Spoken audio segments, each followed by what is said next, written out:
Spousta her a filmů nám představuje zloděje středověku jako hvěvdiny s lesklými nabroušenými dýkami, kteří se tiše plíží stíny temné noci, kradou poklady, okrádají šlechtu a poddané, zažívají dobrodružství a ještě u toho vypadají elegantně a módně. Ale realita?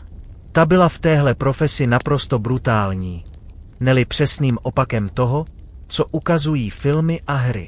Otázkou ale je, proč by ses raději vyhnul životu středověkého zloděje? Budu moc rád za každý odběr, like a můžeme na to. Možná si někdy snil o tom, že by ses stal mistrem zlodějského života. Že by ses stal někým, kdo se za tmy tiše plíží po střechách, vloupe se do domů bohatých měšťanů za pomoci nejkvalitnějšího šperháku, sebere pár pytlů zlata, pár drahokamů a zmizí dřív, než si někdo vůbec všimne, že něco chybí. Přiznejme si, zní to naprosto skvěle. Hry jako Skyrim, Assassin's Creed nebo starší Thief nám naservírovali romantickou představu o hrdinských zlodějských skupinách, perfektních zbraních, bezchybných pomůckách, drahých a dokonale propracovaných plíživých oblecích a taktickém plánování loupeží, které by se nestratilo ani v hollywoodském filmu. Teď zapomeň úplně na všechno, co jsi smyslel o řemeslu zloděje ve středověku. Vítej totiž v realitě, kde zlodějna není ani trochu hvěvdinská a ani dobrodružná. V realitě, kde tvůj plíživý oblek je obyčejný kus špinavé a chátrající látky. Tvůj samozvaný taktický plán se omezuje na snad mě nikdo neuvidí, nebo snad mě nebude slyšet. A věř mi, nechtěl bys to zažít na vlastní kůži. Vítej u videa o tom, proč byl život zloděje ve středověku taková bída. Udělejte si pohodlí a začínáme. Ve fantasy světech je zlodějský cech něco jako exkluzivní klub pro nadané a ty nejlepší zloděje. Tajné podzemní základny, mistři učitelé, kteří tě naučí, jak odemykat dveře a zamčené truhly s elegancí a sofistikovaností. Všechno to pod velením jednoho vůdce, kterého zná naprosto každý. Neznají jeho identitu, ale spíše něco, co bychom mohli nazvat například uměleckým jménem, které dostal od lidu za to, co všechno dokázal a spáchal. Realita byla mnohem méně honosná. Ano, existovaly skupiny zlodějů, ale říkat jim cech by bylo přehnané. Byly to spíše jen obyčejné bandy, které spolupracovaly do té doby, než přišla vhodná chvíle udat všechny komplice strážím pro kus starého chleba. Nečekej, že by tě uvítali s bujarou hostinou a naučili tě, jak krást. Mnohem pravděpodobnější je, že tě buď okradou nebo rovnou pošlou do hrobu. Tyhle bandy zlodějů neměly žádné tajné podzemní doupě, kde by plánovali další loupeže, mnohem pravděpodobnější je, že se ukrývali v zapadlých a špinavých uličkách nebo opuštěných budovách společně s dalšími bezdomovci, žebráky a prostitutkami. A místo, aby si navzájem pomáhali, si spíše navzájem házeli klacky pod nohy. A pokud se někdo dostal do problémů, ostatní si mile rádi rozdělili jeho majetek. A co se týče mistrů, toho jsi mohl potkat jen jednoho. A to v případě, že jsi měl opravdu velké štěstí. Nejspíš to byl třeba zámečník nebo někdo, koho ještě nenašla stráž. Představ si to. Máš ten parádní tmavý hábit, který splývá se stíny. Ostrou lesklou dýku, co pronikne každým kusem v brnění. A na opasku ti visí šikovný set šperháků, který otevře každý zámek. Teď zpátky do reality. Většina středověkých zlodějů neměla na to, aby si něco takového pořídila. Jejich vybavení se skládalo z věcí, které se jim podařilo ukrást. Nebo se jim je podařilo najít. Většina ani tu dýku neměla. Spíše jen nějaký ostrý předmět, co dýku připomínal. Jejich dýky byly spíše jen obyčejné, rezavé nože. S těmi se nedalo skoro nic udělat. A na nějaké elegantní otevírání zámků taky zapomeň. Středověké zámky byly jednoduché, ale robustní. Byly navrženy tak, aby vydržely. Tady se moc sofistikovaně krást nedalo. Zloděj si musel vystačit s tím, co měl. Možná s obyčejným kamenem. Nebo s kusem dřeva. A v ojedinělých případech s nějakým kusem železa. A jak na tom byl s oblečením? Místo elegantních a perfektních šatů měl jen obyčejné hadry, které se mu podařilo ukrást. Byly špinavé a páchnoucí. A to platilo pro většinu zlodějů. Ve hrách je to jednoduché. Vloupáš se tiše a bez spozorování do domu. Vezmeš zlato nebo veškeré bohatství, co ti zrovna přijde pod ruku, a zase tiše odejdeš. Nikdo se o tom nedozví. Nikdo tě neuvidí. A nikdo tě ani nechytí. V reálném životě to nebylo tak snadné. Nezapomeň na to, že středověká města byla plná lidí. Lidé se po ulicích pohybovali ve dne i v noci. A měli oči všude. A to jsme ještě ani nezmínili stráže, ty byly oproti zlodějům v plné zbroji, protože žádný pán nechtěl v jeho městě problémy a nepokoje. Brnění, kroužková vesta, helma a halapartna nebo meč byl pro stráže naprostý základ a náš zloděj by proti takovému strážnímu stěží obstál. Natož kdyby jich bylo více. Už jen pokus o vloupání byl velký risk. Když si to chtěl zkusit, musel si se pokusit dostat do domu.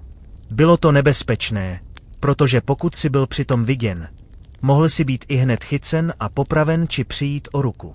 Dostat se do takového domu obnášelo rozbít okno anebo dveře, a to se neobešlo bez vydání alespoň tichého zvuku. Kdyby ho někdo slyšel, ihned zavolá stráž a je po tobě. Městské stráže byly všude. A navíc ani lidé se k tobě nechovali moc mile. Naopak, snažili se tě zmlátit, nahlásit nebo rovnou zabít. A nikdo by ti nepomohl. Při pokusu o vloupání si musel počítat s tím, že se ti něco stane. Bylo velmi pravděpodobné, že tě někdo uvidí a chytne. A pokud si byl chycen, mohl si být okamžitě potrestán. A co se stalo, když si byl chycen? Čekal tě krutý trest. Potom, co je zloděj chycen, čeká ho trest, který si zaslouží. Žádné soucitné soudy, žádné podmínky, žádné lehké tresty. Středověcí soudci byli naprosto nekompromisní. A tresty byly kruté. Už jenom to, že si se dostal k soudu, bylo pro tebe velký risk. Soudní proces byl velmi rychlý. Důkazy? Ty se moc neřešily. Jednoduše, buď si byl vinen, nebo ne. A pokud si byl shledán vinným, to už je jiná. Čekal tě krutý trest, který byl buď fyzický, nebo tě poslal na šibenici. Fyzické tresty byly velmi kruté. Lidé často přicházeli o pásty, končetiny, nebo dokonce o oči. A co jsi mohl dělat, když jsi byl shledán vinným? Vlastně vůbec nic. Ve hrách máme různé typy zlodějů. Máme kapsáře, kteří ti bez povšimnutí ukradnou peněženku z kapsy. Pak máme elitní zloděje, kteří se bez problémů vloupou do domů bohatých a šlechty a ukradou všemožné cennosti. Pak máme zloděje, kteří se specializují na krádež koní. A spoustu dalších. V reálném životě to nebylo tak, že by zloději měli nějakou specializaci. Většina zlodějů se zabývala vším, co jim přišlo pod ruku. Pokud si chtěl krást, musel si se naučit všechno, co bylo k dispozici. Většinou si kradl na tezích, pokud si někdo něco zapomněl a celkově prostě to, co bylo jednoduché získat. V reálném životě se zloději snažili fungovat jako vůjci samotáři. Místo, aby se snažili vstoupit do nějakého cechu, byli spíše sami, protože spolčit se s někým jiným znamenalo vystavit se velkému risku, že mě buď okrade, zabije anebo rovnou udá. Spousta zlodějů se živila kapsávstvím a malými krádežemi. Bylo to bezpečnější, jednodušší a risk byl menší. Pojďme si ukázat, jaký byl život zloděje na jednoduchém příběhu. Tma se snesla na městem jako těžká deka a s ní přišel náš zloděj s obličejem ostrým a vyhublým jako pazourek a se svědomím ještě tupějším. Náš zlodějíček nebyl chytrý, ale byl hladový a byla mu zima. Dnes v noci si vybral kovárnu místního mistra kováře, silného a bohatého muže. Kovář tuhle noc nebyl doma, takže byla ideální chvíle na to ukrást si kousíček jeho bohatství pro sebe. Kováři mají přece vždycky něco cenného. Nějaký ten zlaťák za meč pro rytíře, kus drahého kovu, nebo aspoň dobré jídlo. Kovárna stála na kraji vesnice.